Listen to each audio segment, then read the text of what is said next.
Is it recording? Okay, as you all know, the current sequester we are facing as a nation is going to cause major changes for military families. These changes include the removal of military tuition assistance programs. It's going to take away child care for military families in need.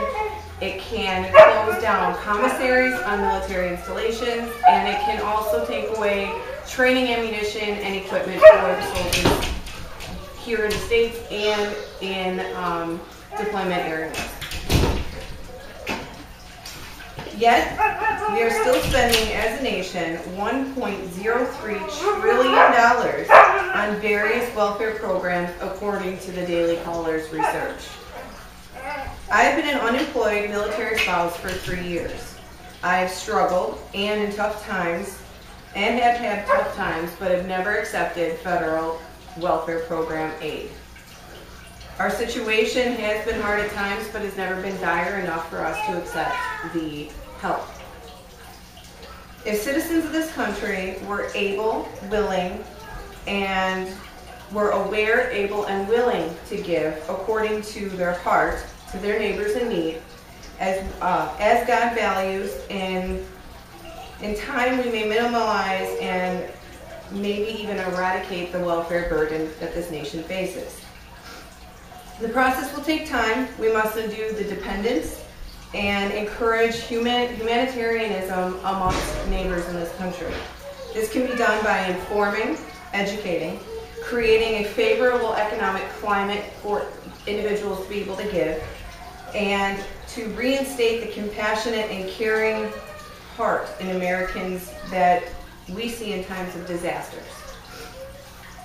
Education is key. We need to educate on where the funding comes from.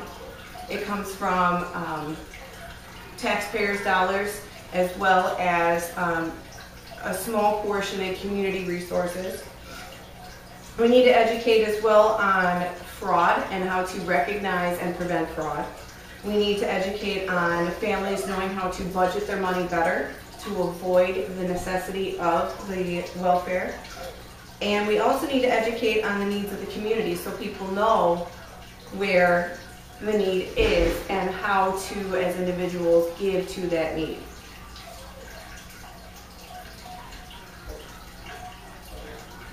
This graph explains that mid-2011, 100 million Americans were on different welfare programs in total. This is a big problem, and that is a huge percentage of our population. This graph indicates that the United States, this is the food stamp usage globally. The United States is leading by quite a bit on a global scale. This is also a problem. A lot of these communities, or a lot of these families that are on the food stamp program could be committing fraud. They could be using local food pantry community resources instead of being on the food stamp dole. Making an economic climate favorable for giving is also a way in which to combat this problem. This slide indicates who actually pays income taxes in America. Only 53.69% pay income tax. That means they do not get it back at tax time every year. 46.4% don't pay at all. They don't file taxes, or they get that money they paid in back and then some. If we can equalize the tax burden by changing the tax rates to where we're all on the same level, and as well as take away the laws that were just put in place, which minimize the deductions that businesses and families could claim in charitable deductions, families would be more willing to give that were able to give, because the tax climate and when you file income taxes favors giving.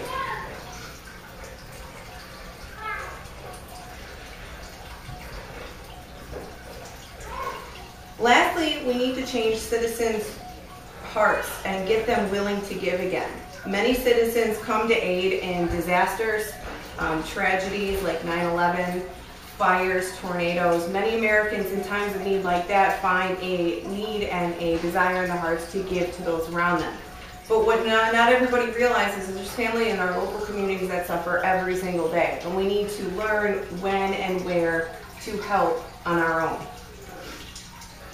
2 Corinthians 9:7 says, "So let each one give as he proposes in his heart, not grudgingly or of necessity, for God loves a cheerful giver." What that means is we need to give on how we feel in our heart, not how the government taxes us and allots to a program.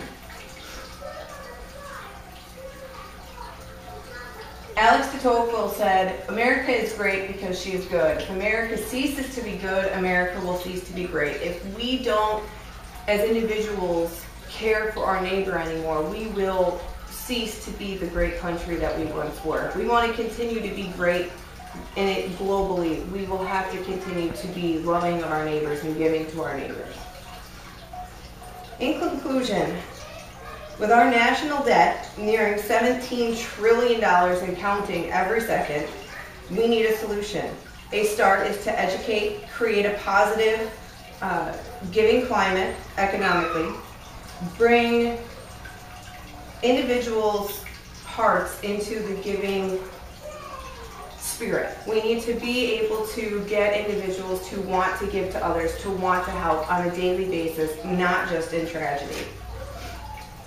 We need to give based on what our heart desires and what our heart intends, and not what is mandated by taxation. I will leave you today with a quote from Glenn Beck. At the end of the day, the lesson is that it is important to pitch in and to give help to those in need, and this applies to all of us. You're a minute and... No, that's going to be a 20-point deduction. Huh?